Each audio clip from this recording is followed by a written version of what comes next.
I think the thing that I brought back that has been the most helpful to me is this idea of significance. First, look out the window. I'm looking back at this earth that's just glowing and all the colors we know Earth to be. It is this vision of a future we could bring for ourselves. We have the opportunity to create a future that's as beautiful as it looks from space, right? And it just got me thinking about things like, man, this planet, perfect distance from the sun. That's totally significant. None of the other ones are. There's not this beautiful veil thin blue line of atmosphere wrapping around any of the other ones that I believe very purposefully is there to protect us. Acknowledge that significance. Look inside ourselves for the gifts that we bring and be so grateful for the significance that comes through the people we share our lives with.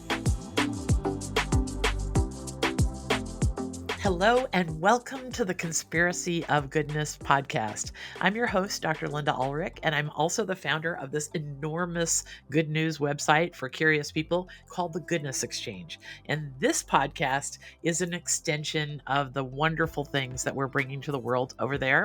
Every week on this podcast and every other day at the Goodness Exchange, we are shining a light on people who are changing our shared future. And today we're going to get started on that right away with a part 2.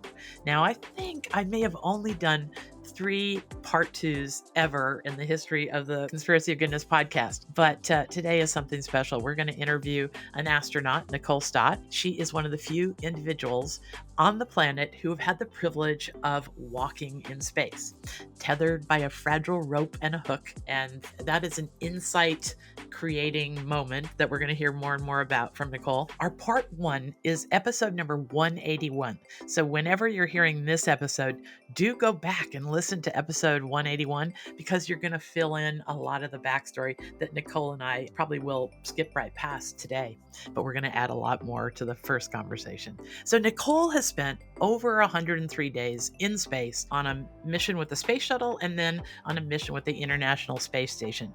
And she is somebody sharing the unique perspectives she's got from this life experience. She's an artist, she's an author, she's written an amazing book right here, Back to Earth. I'm going to put more and more about this in the show notes, but it is an extraordinary book that she was inspired, and she'll talk more about this, to write about the insights she has for our shared planet, which is our only home. It's like a spaceship Earth, we call it in the first episode. So we're going to start right there. Welcome to our little liftoff into the cosmos again with Nicole Stott. Hello. Thank you, Linda. We had such a great talk the other day. We had this moment where we were like, we got to bring this to a screeching halt. And it seemed so unnatural that I said, would you record with me again tomorrow? And so It works. It works. It works. But I do want to get people sort of into the flow of, I think, a major insight that you're bringing to us all. Correct me if I'm wrong and go on about it for a minute, but there's this thing called the overview effect, a phrase coined by a wonderful man named Frank White, who you adore, and you can talk to us about that. And part of the overview effect is this concept that we are on a planet. I know that sounds so wacky because, of course, we all know that from second grade science. But do we know that? Do we know that we're spinning 1,000 miles an hour on a ball hurtling through space at whatever speed? Fill us all in on this. Get us started, Nicole. Yeah, it's funny to me because when we think about astronauts and space exploration and the science in space and what I love, that all that we're doing in space is ultimately about improving life on Earth, how we bring that back to Earth.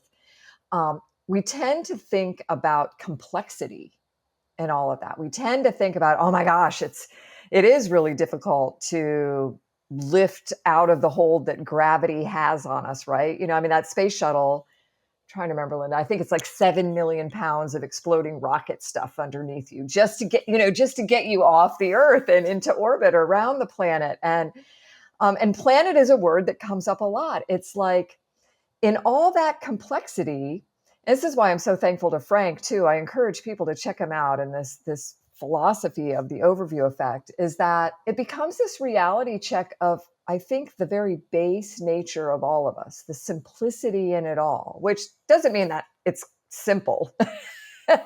Right. I mean, the fact that if we start in our lives to recognize that we live on a planet, this one common truth that we all have for sure, that becomes a pretty compelling thing to consider.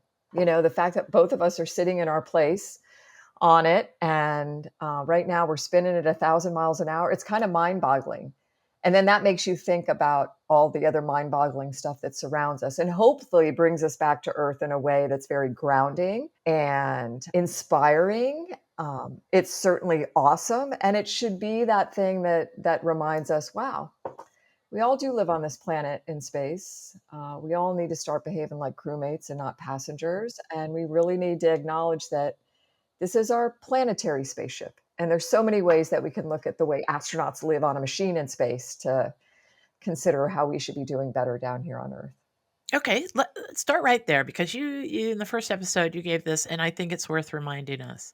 You gave this amazing morning sort of checklist activity that you guys do, and you did that in the book. And when I read that page, I went, "Holy moly, that's what we should be doing right here on planet Earth every day." And Yeah. maybe there are some people, but us ordinary people are not doing this, and we probably need to. So take us through a morning on the space shuttle, and then let's create the analogy for our spaceship Earth. Yeah. And I love it because and I love that you say holy moly. It's one of my favorite phrases. Um, yeah. And again, it's like, it's a simple thing. Like every morning, we build this machine in space to mimic as best we can what Earth does for us naturally, right? Because we know we have to survive there. And so it's our life support system. And so every morning we wake up, and one of the very first things we do is we speak to the ground and we talk amongst each other. And we're like, okay, we need to figure out how much CO2 is in our atmosphere, how much carbon dioxide, how much clean drinking water we have. We need to make sure that that thin metal hull around us is in good shape. And we need to make sure that all of our, how are all of our crewmates doing? Is everybody feeling good? Are we ready to start the day? It just really struck me as, man, this is something in whatever way we discover for ourselves. I'm not saying every morning all of us need to wake up and go outside with our carbon dioxide meter and measure, how much CO2 is in our atmosphere, but just an awareness of that being something that is a vital sign of our planet. It is the one of these things that's going to let us know whether we're going to survive barely or we're going to survive and thrive, and that's a big difference too. So it's how do we find our role as crewmates and not passengers. So you know what we didn't talk about when you talked us through that point last time was what happens if something's off. Like I love this "we're all crewmates" concept. It Yeah. makes what I start every day, whether I need it or not, Yeah. reading the Wall Street Journal and the New York Times, and I get interviewed all the time, and I get accused of being Pollyanna or rose-colored glasses, because what we shine a light on is all the good stuff that's happening in the world. And so I have to keep up with the news just so I Yeah. can fire things back because I'm well aware of the problems in the world. However, what I'm seeing in light of what you're sharing makes me feel like a lot of it feels very petty. A lot of the friction doesn't have anything to do with our surviving and thriving on this spaceship Earth, this place with limited resources and limited time if we don't shape up. So tell us what the crew does if you were to find something that was amiss in that morning checkup. Well, I mean, we know that we have to work together to figure out how to bring that back into an acceptable level. I mean, whether it's carbon dioxide or some other toxic thing in our atmosphere, or worrying about maybe a crack in the hull of the spaceship. And when I say we work together as those 6 or 7 people on board the station, but in total cooperation with the thousands of people that are on Earth supporting us. And thankfully, and this is the thing I think, when we talk about Spaceship Earth, that's a term that was coined a long time ago, way before any of us. And there's a gentleman, Buckminster Fuller, who used that term a lot. And one of his arguments was that, we might be able to acknowledge that we live on this planetary spaceship, but what we don't have is our operating manual, our spaceship operating manual. And, like you pull it out of your car, right? And when something goes wrong, you know what to do. There's the code. and what you do. And we haven't really put that in place for our planetary spaceship. And we have that on the space station, right? To the greatest degree possible. We've already tried to think about all of the things that might go wrong and how we need to deal with them. And then because of that, when things go wrong that we don't necessarily have the solution for, we're in a much better position to have kind of the rules of engagement in place to help us figure that out. And it's a big deal, right? To have already, kind of predisposed yourself to the idea that you're going to need to work together to figure things out too. It's not just going to be, running perfectly. And it's why I love the crewmate passenger, kind of example, is because it is a big difference. And it's like the overview effect. It's ultimately all about the action you take as a result of the experience you're having, or the action you take as a result of the awareness that you're gaining now about your environment around you. And passengers will just sit by and wait. Okay, yeah, somebody's going to figure that out for me, so I'll have clean air to breathe. And it doesn't always happen, right? And I love the way you bring these stories to light, because I think it's all these goodness stories, and they can call us kumbaya all they want. They can call us the rose color, but I think honestly, all of the little and big good things that are going on are the things that are really going to lift us up. They are the things that all of those people are crewmates really trying to take action. And every planetary challenge that we have right now, a solution exists for it. We just need to decide, whatever that collective decision making is, to put those things in place. Yeah, I have to say, one of the things I want to assure people, because we've been at this for 10 years now. I have a daughter who's a Harvard grad, and she's not a naturally optimistic millennial. So she scrutinizes everything we do very carefully, and we cite our sources in a super detailed way. And what she's always reminded me of is that right now, I think what people need most are the trusted helpers, people who have a measured, thoughtful, helpful voice. We don't need more chaos. We don't need the drama. We don't need the drama to get through this. We need the sort of like the collaborative fortitude that information brings and so Yeah. forth. I always harken back to the correction of the ozone, the hole in the ozone layer. We did that together. It's almost closed, but we almost extinguished ourselves. I think in the 1970s, we did the major work on the ozone layer. And we can do that. We've done it before. So I've got Yeah. a really important question I want to ask you related to the spaceship Earth and the way we think of ourselves working together these days. So you and I both are probably fans of Carl Sagan. And, he died in 1993, but his message and his way in the Oh my world gosh. seems as fresh as it could be, doesn't it? Yep, absolutely. All right. Well, one of my favorite quotes of Carl's is he used to say, people used to ask him all the time, Carl, do you ever think we'll get to Mars? And he used to say, I think a better question is, who will we have to become to be able to get to Mars? So, Nicole, who do we have to become? Well, we definitely have to be crewmates to go to Mars. It's going to be a big deal. And I think what we're looking at now, if you just look kind of from the programmatic side and the tech and science side of getting to Mars, we're looking at those baby steps again, like setting off to establish a permanent settlement on the moon, and how we use the moon in a very positive way for all the benefits it has, like this built-in satellite in space, our partner in space. Every one of us on this planet can go out and look up at the same moon. It's awesome to think about this partner that we have traveling through space with us. And there's a lot of awesomeness that can come from us having a presence there. And one of those things is to allow us to travel onto Mars in a better way. Let's just say less energy taken, less science needed, all of those kinds of things. But Mars is not a garden spot, right? Mars isn't like the moon. Mars isn't like, woo, open arms, come frolic in my forests and my fresh air and all this stuff. It is not that. So essentially, just like the moon, we're going to have to treat Mars like another spaceship, right? We're going to have to put all those life support things in place. We've done a lot of exploration of Mars with our robots and our rovers and our landers, but that has never included the warm, fleshy one, right? It's not included the human that we want to keep in human spaceflight, the explorer that is us. And there's a lot of considerations that have to take place for us to be part of that whole exploration.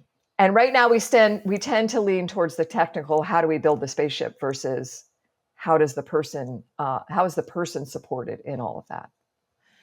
I guess that's what I'm driving at when I think of that question. I think of human 2.0. I've interviewed several neuroscientists who say we haven't had an upgrade emotionally, and the wiring in our brain is still functioning, leading with the amygdala, the fight or flight part of our brain. We lead with that every second, even while we're sleeping. That's on, trying to smell a whiff of smoke that might get our family in trouble or what have you. So if we're leading with our amygdala and there are no longer saber-toothed tigers going to leap out at us, we're going to make a lot of mistakes that involve anger and terrible things, scarcity, terrible things that will not get us to Mars alive. Yeah. So I'm thinking about like human 2.0. And I guess how we get there, maybe you can share some insights. I betcha people bring their best selves to the International Space Station. Like, not that everybody can be in their best selves mode every minute of their life, but tell me some of the characters and qualities that you found like, hey, this situation, this awareness of how fragile our situation is makes us bring our best selves. What kind of qualities do you see that are absolutely necessary up there? Yeah. I show a picture. I think we might have even talked about this in the first episode. I show this picture of our crew with clown noses on, all floating around, and people can go back and listen to our first conversation to hear the details of that. But embedded in that picture are I think it just really represents very well the kind of people you want to be in a place like that with, right? And I would argue it's the kind of people you want to be working with anywhere, on a spaceship or down here, anywhere at work, in your backyard, whatever it might be, is that every single one of the people in that picture had bought into this higher mission, this greater good mission that we were implementing on the International Space Station, right? Buying into, completely understanding and reasonably buying into this off the earth, for the earth mission. So mission driven, I think, and purpose, understanding the purpose of why you're together in that place that might be a little bit wacky sometimes, might be not normal to you sometimes, and where you're not with your family and the people that you love the most. And so purpose, I think, needs to underlie it. And personality, you've got to bring that with you. You can't just be so locked into the science or the tech of it that you don't bring yourself as a human to that place. And I use professionalism as the word, but it's really the kind of people that will have your back when the things aren't going right, that you just know that's going to happen. I didn't have to think, oh, well, is Frank going to be there for me? Am I going to be there I never had to worry about that at all with those people that I was with. And I think there are ways in our own lives where we can bring that to life with the people that we share the planet with. And One of the things I've a thought leader shared with me years ago that I've been using ever since is this notion of please improve my way of thinking. I ask people that question all day yeah, long. Like, here's what I was thinking of doing. Improve my way of thinking. I bet you can improve my yeah, So is curiosity a big part? Like when you guys are trying to I hear what you're saying yeah, may even be something that we're trying to learn in society right now, that maybe trying to fit in is leaving about 20% of our population who have some form of autism. This notion that we fit in keeps people from bringing their natural genius to the yeah. table. I mean, curiosity is huge. I like the whole entire time you're talking to me, Linda, about whatever the question is, that's the word that's coming to mind, is this idea of curiosity. And because I think it drives innovation, it drives creativity, it drives a passion in people for wanting to do better, for wanting to bring their best and figure out how they, and I say fit in a way how they can bring their best talents to bear to make life better for everyone. And we have to stay, we would not even be going to space if we weren't curious about, this place we have in it. And I think it's huge. One of the coolest things I saw as, towards the end of my career as an astronaut was the opportunity to sit on the other side of the table and interview people that were coming through applying to be new astronauts, right? And I thought it was so funny, actually. One of my classmates, we were both selected in the same class back in 2000, and we were now sitting on the other side of the table thinking, oh my gosh, how did we get here? We're either really old or there's something, I don't know. And at the end of the day of the first round of interviews, we just sat and we looked at each other and were like, oh my gosh, I don't think we'd select ourselves anymore. Just because all of these people that were coming to that table and interview the different things about them that they were bringing to that table that could be part of the solution to the problems we have. And I had to believe that some of what they were bringing, they probably didn't even understand really how valuable it would be in the grand scheme. Because I have to, the people come and interview, they want to make sure that their education stuff is all right. Their resume, they want that to be so perfect.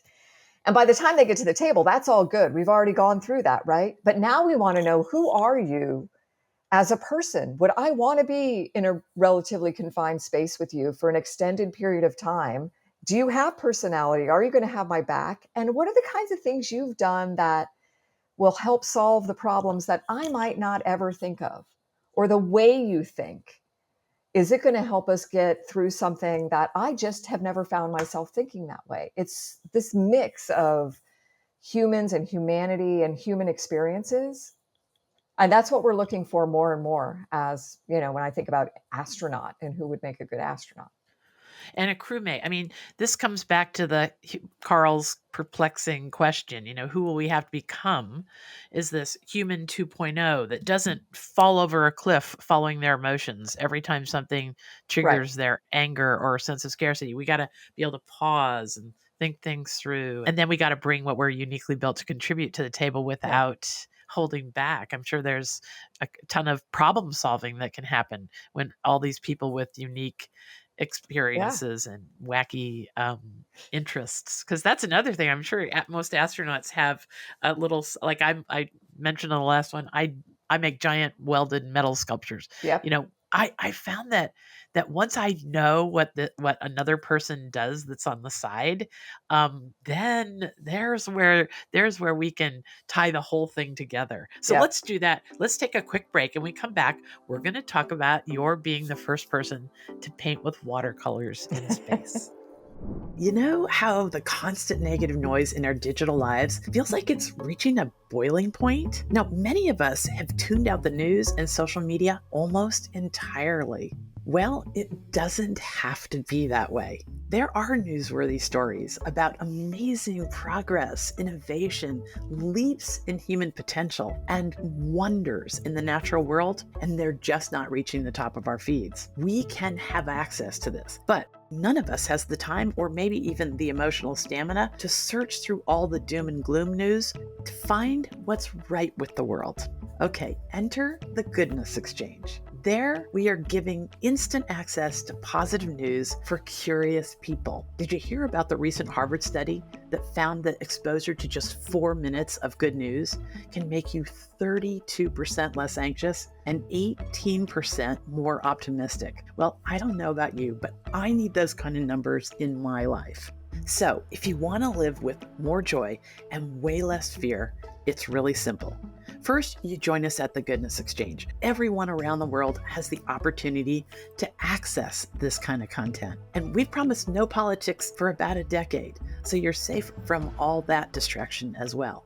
Second, you allow this new, more positive, balanced worldview to put a spring in your step again. It can change the way you react to your kids, your coworkers, everybody you come in contact with. And the stories we write about can make you the idea person in your circles. These challenging times call for us to wake up and take control of our perspective. The people who use the Goodness Exchange have the ability to react to the harshness of the world much different because they know way more about what's right with the world. And that's a resource. So, subscribe to the Goodness Exchange, our YouTube channel and the podcast, and use this content to live a more expansive worldview. It is still an amazing world out there, and you can be a part of it. Welcome to the Conspiracy of Goodness.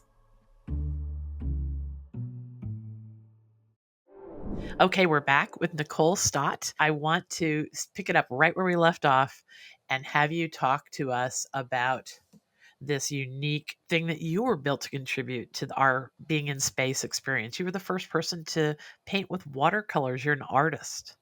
Talk to us all about that. Yeah, I mean, I love that. Absolutely one of the personal highlights of being in space for me. I like to think about it like how we put the human in human space flight. And everyone that has flown in space has done that in their own little way. Um, Somehow, I can find it in every one of my crewmates and colleagues. I mean, back to the very beginning of spaceflight, a cosmonaut named Alexei Leonov was the first person to draw in space. He purposely brought up colored pencils, drew little orbital sunrises and sunsets when he was there. Later, he was the Soviet commander with the Soviet U.S. mission, the Apollo-Soyuz mission, where that handshake, that iconic handshake across the hatch when these two spacecraft come together, and he drew pencil portraits of all of his crewmates. Just incredible. And people have been playing music, and my friend Karen quilted, and people writing poetry. It's been going on since the very beginning. And I was very thankful to have a friend of mine who packed our stuff for space, encouraged me to bring something with me that I enjoy doing on Earth. And that ended up being a little watercolor kit. And tell you, it's a little bit different to paint in space than it is Okay, down yeah, here. because that we see the videos of little balls of water floating around. Talk to us about how that actually what's the actual logistics of doing that? Yeah, I mean, I'm so thankful to my friend Bob Thurisk, who was a crewmate of mine, who took like the one and only picture I have of painting in space. I did, I wish I would have thought about it from the standpoint of what I know now. How hindsight's such a wonderful thing, right? Wish I would have videotaped the whole thing, because you're right. Everything about it was different than painting down here on Earth was, but it wasn't more difficult. And I think it would have been just this wonderful way to show just what it's like to live in space, where everything floats and you float, and things, water comes out in balls instead of, poured into a cup. But I didn't activate my brain cell to do that. So now I have to ramble and tell the story. But it was so cool because it was different. So, I had to squirt out little balls of water, like you said, these floating balls of water, and then dip my brush into this floating ball of water that would behave so differently. It just kind of floated around the end of the brush. And I remember like being, oh, wow, that's weird, and watching it almost like Twilight Zone-y, right? And then taking that ball of water down to the paint and watching the color mix with it. And now you've got this floating colored ball of water on the brush, and then trying to paint with the brush, and discovering very quickly that if I actually touched the tip of the brush to the paper, the whole blob of colored water just wanted to go onto the paper. So I really couldn't paint with the brush. Yeah, so it was this totally different process. So I discovered that I had to figure out what's the perfect distance to pull that colored ball of water away from the paper, and then that I could drag it and create what I was wanting to create on the paper. It Because there was was so some kind cool. of physics with surface tension that was Yeah. happening with that ball. Yeah, there's all that kind of like the way, Yeah. the particles attract to each other, Yeah, and yeah, yeah. surface tension, the why water even goes into balls instead of pouring. And there's no, Yeah. we're in that microgravity environment. So nothing, it's just like when we take a shower, we don't have running water. So we squirt out these big balls of water and stick our arms through it, and it just makes a glove of water on your body, because unless you shake it off, it's not going to fall off. And just the whole behavior of it is, I think that's part of the creative process becomes very different. And so anything that you creatively do, that we do in general, that you bring to this environment where everything floats, it becomes different. Yeah. Right. Yeah. So where can we see your art from that? Is it somewhere on NASA website? Is it somewhere on your own website? I don't know if the NASA website has it anywhere. I have it on my website for sure. Okay, great. And then there is a print on display in one of the galleries at the Smithsonian Air and Space Museum. And then the original travels to different places. It'll be at the Museum of Flight later this year for an exhibit that I think goes on for about a year. And they always do really wonderful, wonderful displays out there. That's out in Seattle. But yeah, I love that I had that experience. And I love discovering how many of my colleagues were doing those kinds of things too. Just bringing that love that they had for something creative to space with them. And some astronauts are kind of moved to become philosophers and poets, and maybe their art is not, something physical like playing a guitar or doing a painting.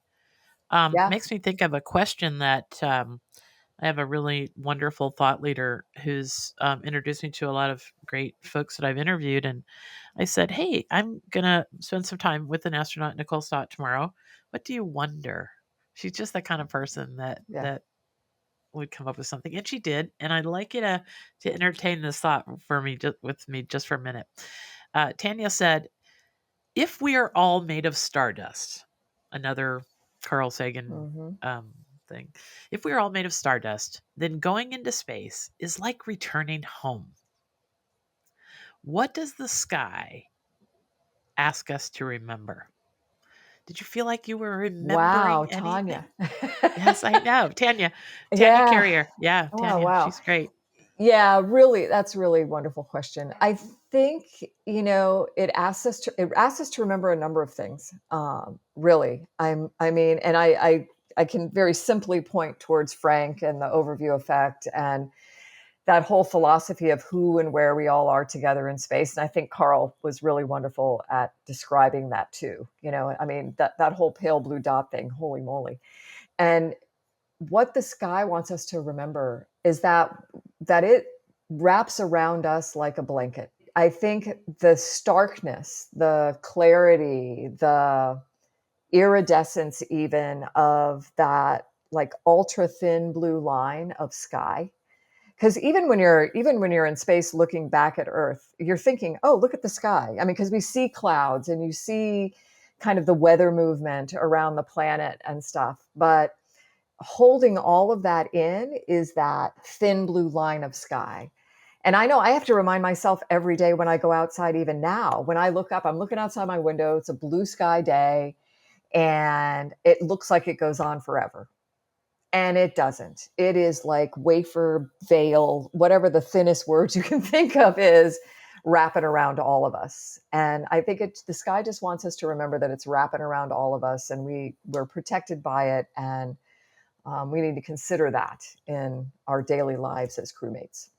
Lovely. So, with that in mind, I want to ask you about this great thing that the book, again, I'm going to hold it up, is called Back to Earth.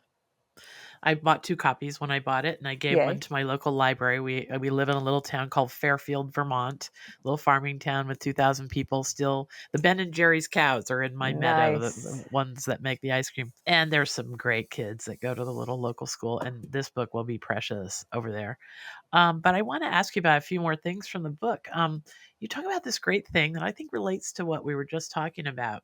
If we're stardust, and we have this concept of this connection, it also goes through us downward into our, we have it all around us. You talk about this great thing called earthing in the Yeah. book.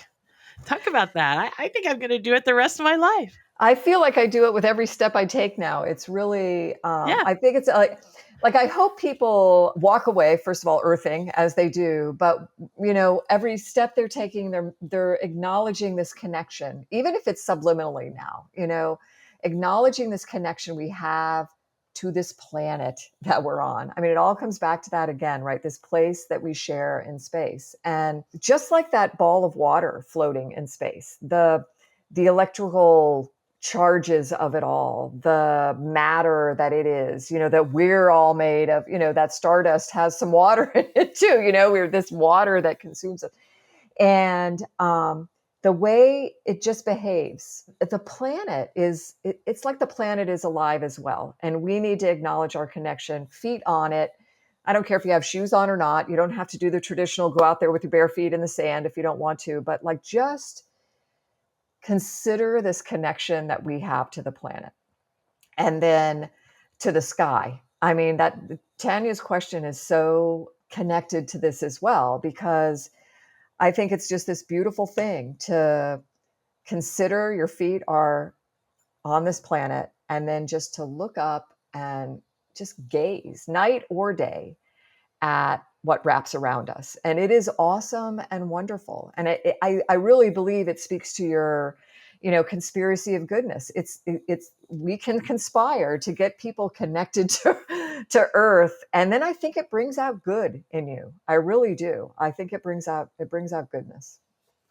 Now, I'm wondering if you might have a strategy or two for us because, you know, back to the hard reality as we were floating out there cosmically a minute ago. I just have to share that this morning I went out to feel my bird feeder and we got frost on the ground in Vermont. Supposed to get a Yeah. nor'easter tomorrow, Oh foot and a wow. half. But I went barefoot. I walked barefoot on these big giant stones that are probably glacial out to fill my bird feeder and back. And I just want to tell people that I want them to try that wherever you live. Try and get your feet on the earth at some point each day. Yesterday I did it as well, and the day before, since speaking to you, walked out in my frosty grass and went in the woods barefoot just for a few minutes. And I tell you, it's something. It's almost a therapy. It's therapeutic. It feels therapeutic. So, related to that, I want to see if you've got any strategies for coping that we could use because I'm sure there's a moment like when that rocket starts below your seat. You know so much, you've done so much training, everything's set. You probably don't have a bit of fear in your bones, and you're probably that was replaced by wonder. But I mean, day to day life, it gets us confused, angry, feeling under threat. Do you have any strategies for the mental health aspect of just everyday life that you learned from your time in space? Do you have some? I repeat to myself every once in a while, no feeling lasts forever. That's my number one strategy when Yeah. I'm frightened or something. I say, no feeling lasts forever. And I just get busy and time passes and something happens to change the scenario. So that's my little coping skill. Do you have anything that space has taught you for a coping skill you might share with us? Yeah, I mean, and that's a good one. I'm going to steal it. I think the thing that I brought back that has been the most helpful to me is, well, a couple things. One is this idea of significance, and I think it's incredible how easily we can consider ourselves insignificant, right? And a lot of that plays into this, like weighting us down, like burden in a way that I think we need to free ourselves of that sometimes, because actually I think we just need to free ourselves of it. Is so when I went to space the first time, I had heard a lot of like the early guys who flew, especially the ones who went to the moon and saw Earth as this sphere, hanging in space. And some of them used the word, insignificant, like we are insignificant in the grand scheme of things and all. And I remember even when I heard that thinking, oh my gosh, I hope they mean what they really mean is not like a negative connotation of insignificance, but more that they were in awe, that they were humbled by what they experienced. And I get goosebumps thinking about it. And when I got the chance to speak to them, that is absolutely what they meant. And it made me like, it's like there was this weight lifted. And I remember getting to space, still kind of carrying that with me. Like, am I going to feel that way? Like we're insignificant. And first look out the window, absolutely, I was like, oh my gosh, there is no insignificance in any of this. Total significance. I'm looking back at this Earth that's just glowing and all the colors we know Earth to be. It is this vision of of a future we could bring for ourselves. We have the opportunity to create a future that's as beautiful as it looks from space, right? And it just got me thinking about things like, man, this planet that we're on, and that was that reality. Oh my gosh, we live on a planet, like duh. But this planet, perfect distance from the sun. That's totally significant. None of the other ones are. There's not this beautiful veil thin blue line of atmosphere wrapping around any of the other ones that I believe very purposely is there to protect us. Sure, in the grand scheme of things, we're small. We are this tiny little place in this ginormous universe. But as many, I'm sure, will reinforce, size is not is not always the most important thing, right? I mean, it's like it just became as clear as those colors were on the planet. Our significance became crystal clear, and it got me thinking about this. We met each other.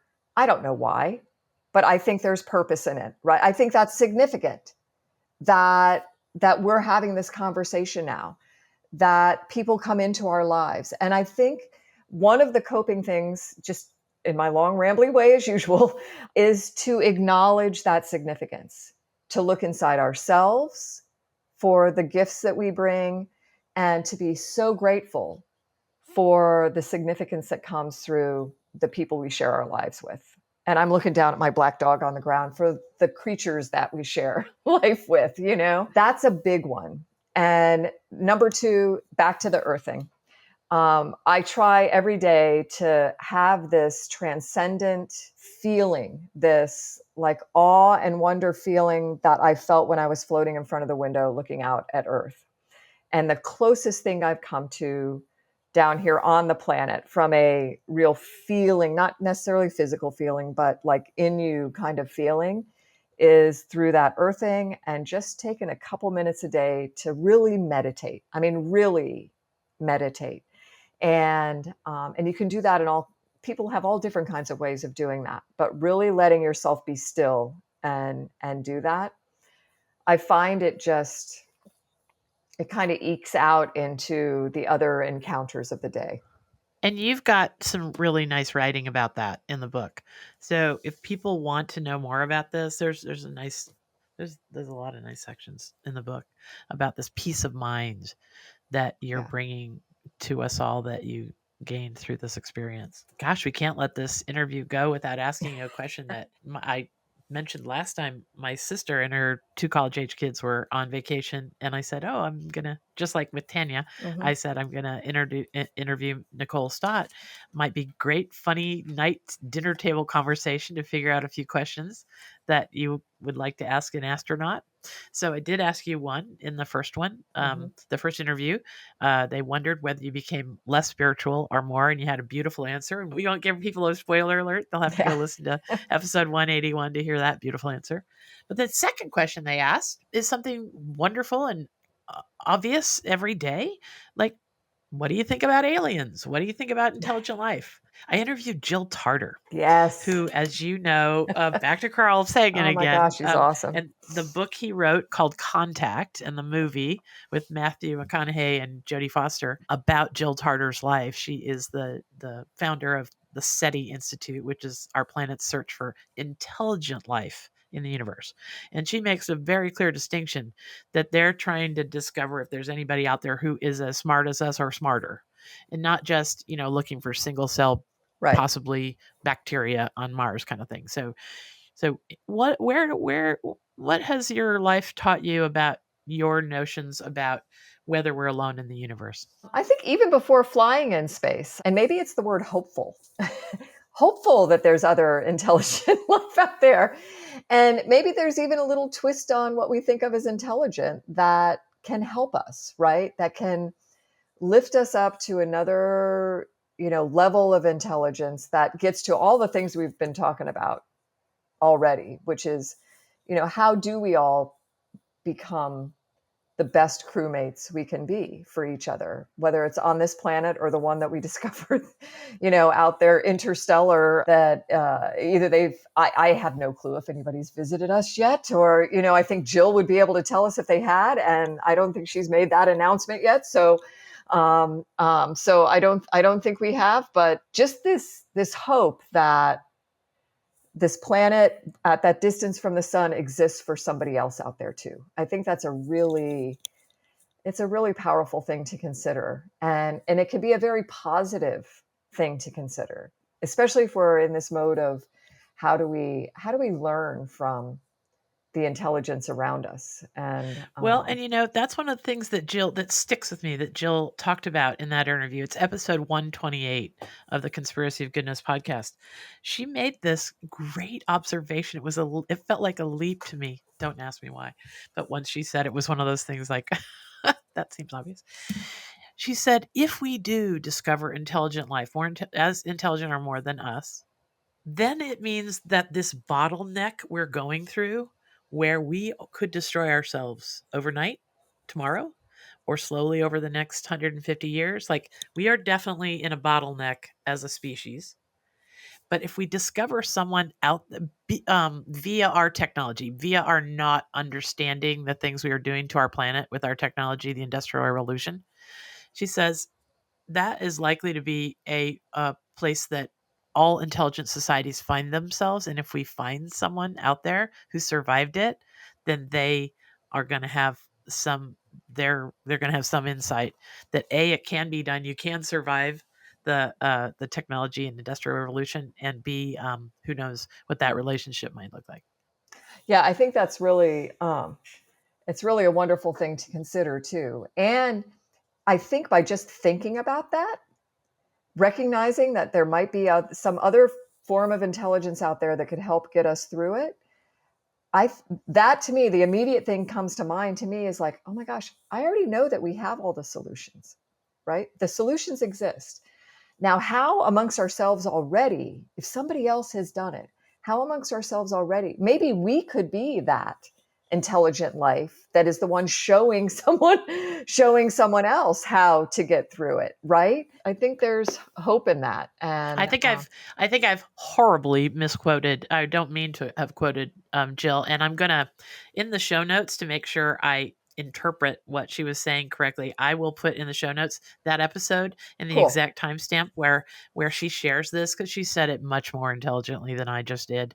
But it was just it's just back to your notion about hope. Is that I never thought about Absolutely. it that way. If we find another life form that survived their own technological and Yep. industrial revolution to get to where they are, then it means maybe we can too. Absolutely. And yeah, like I said, and I encourage people to, if they haven't, that they should listen to episode 128. Jill is one Yeah. of the most wonderful. I mean, she's Yeah. like this super scientist person Yeah. who, and yet she can communicate Oh, in a way that I mean, you want to listen to her all day. yeah. It's really, really great. I was Yeah. definitely there. And Yeah. thank you. I hope I'm going to send Jill a link to this episode. So, Jill, hello from Go, Dr. Jill. Linda and Nicole Stott. Thank you for your service to all of the human race. Thank you. So, okay. So then, as we wrap up here, let's talk about that next generation. You're doing a lot of inspiring work with, creating environmental stewards and creating STEAM initiatives. And if people don't know, STEAM stands for science, technology, engineering, um, art, and mathematics. Yeah. Yep. So a lot of people hear it as STEM, but I think the wise folks have added the A in there, which would bring in the artistic part. Talk to us about what your thoughts are about the future and where we're going with young people and what we can all do in our own daily lives and locally to make a better world from where you standpoint. From where Yeah, you stand. and I think, what we try to do in everything we're doing, whether it's, through the work we're doing with the Space for Art Foundation, which is more like space themed art therapy stuff with kids. And that's, where we're like uniting a planetary community of children through the awe and wonder of space exploration and the healing power of art. Embedded in that, and every conversation we're having, every art project we're doing with kids that are in places that you are hope are the worst things they ever experience in their life, right? They're in a hospital, they're in a refugee center, an orphanage, whatever. The inspiration of space and this creative outlet of art, like you see them sitting up straighter. They're thinking about their future in a very positive way, and we need to be encouraging our kids, no matter where they are, to be thinking about their future in a positive way, figuring out ways to be part of that solution, and that's to behave like a crewmate. We want to get them thinking like crewmates from as early an age as possible, to use their whole brain, right? It's what I love about STEAM, although I'm not a fan of the acronym thing at all, ever, but throwing that A in there has like elevated that in a way that it never could on its own as STEM. And because it's encouraging our kids to use their whole brain, to bring everything they have to bear to solve the problems that we have, and to be considering this connection. Everything is connected. If Frank teaches us nothing, it's that everything is connected, the interconnectivity of it all. And we have to acknowledge this connection between our personal health and our planetary health. They are intertwined like nothing else, actually. And so we can do that with kids in this kind of therapeutic art and space way. We can be communicating with kids. One of my partners and Purpose, who you met, Christina Korp, has an organization called Space for a Better World. I can think of no better way. It's the simplest way to describe it. Space for a better world.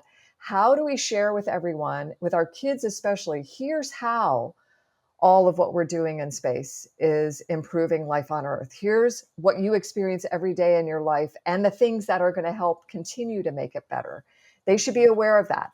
It's part of their toolbox as crewmates, right? And you'll love it. And you need to talk to Christina sometime, because her whole tagline for Space for a Better World is to connect the space curious to the space serious. And it's awesome. And most of what we do through Space for a Better World has some creative, inspirational tag to it too. How do you get people involved using all of their talents to, I don't know, just to be inspired? And I think inspiration is one of the key words. We've got to be inspiring our kids to be crewmates, inspiring our kids to know they can be part of the solution. Well, part of the reason why you're here, I'm sure, and a lot of your colleagues who are astronauts, was because that was a thing in the 70s. You were going to be an astronaut. My husband grew up my husband didn't have a lot growing up, and he used to play in a nearby junkyard. And the big thing was that the older boys would sometimes take a Saturday and put all the younger boys through astronaut training. And one of the training skills, I'm not kidding, there was a big culvert, and all the little boys, which one my husband was, would have to sit in the culvert with clothespins on their ears and their nose. And then they'd close this big culvert thing on them. And that was like the test. If they could make it for a half an hour sitting in the culvert in the dark with the clothespins, then they would somehow be able to qualify for astronaut training. I am so glad we didn't have to do that. Okay, so that's for a third interview, because we didn't get to a lot of the nuts and bolts, like you're describing a shower earlier. So Okay, much fun. there's going to be an episode 3, All right. maybe in the fall. I'll call you, and we'll Human in just go through. space. Yeah. Yeah, we'll go through the nuts and bolts, because I didn't get to ask you about some of the most marvelous experiences you ever had, or the strangest training, or the things you learned about, like showering. But no, you never had to sit in a culvert with clothespins on your Yeah. nose. Yeah. But my point is that that's what kids dreamed of. It's Right. everything. And I think we don't have that right now going on, some common threads through society of a common dream. And I think what you're doing, and certainly probably what Space for a Better World is doing. And if you would, please introduce me to Christina, and I'll I interview will her do too. that. Yes. Because that's the other subject that we didn't cover today, and we must cover, is I don't think people appreciate how much space science affects our quality of life here on Earth. That's one of the things that brought you and I together at this innovation event that we were at, is that people were giving you kind of a hard time about, like, have we had to make a choice between spending money on social good here on Earth or going into space, as if space was some frivolous thing that we were doing. Yeah. And I don't want to open up that. Namaste. Yeah, I don't want to open up that can of worms today, but I want to tell you that we will continue this conversation maybe in the fall, and with Nicole. And I could tell you she's a world of information. And I betcha Christina is too, She is. about Yeah. the science of space and how it affects our quality of life every single day. Yeah. So, Nicole, thank you again for yet another amazing conversation. I feel like I could chit chat with you every day, and we just keep sharing the goodness out there with folks. Yep. And somehow maybe we can make this a bit of a routine, a couple of times a year, so that you keep us abreast, because our future is in space. I'm quite sure of it. We're all in space already on that planet, right? That's right. What a great note to end on. We're all in space together right now. Okay. Thank you, Nicole. Have a Thank great you. day. Please join us at the Conspiracy of Goodness once a week, and we will fill your heart and mind with all the sense of possibility that you've experienced from Nicole and I today. Thanks.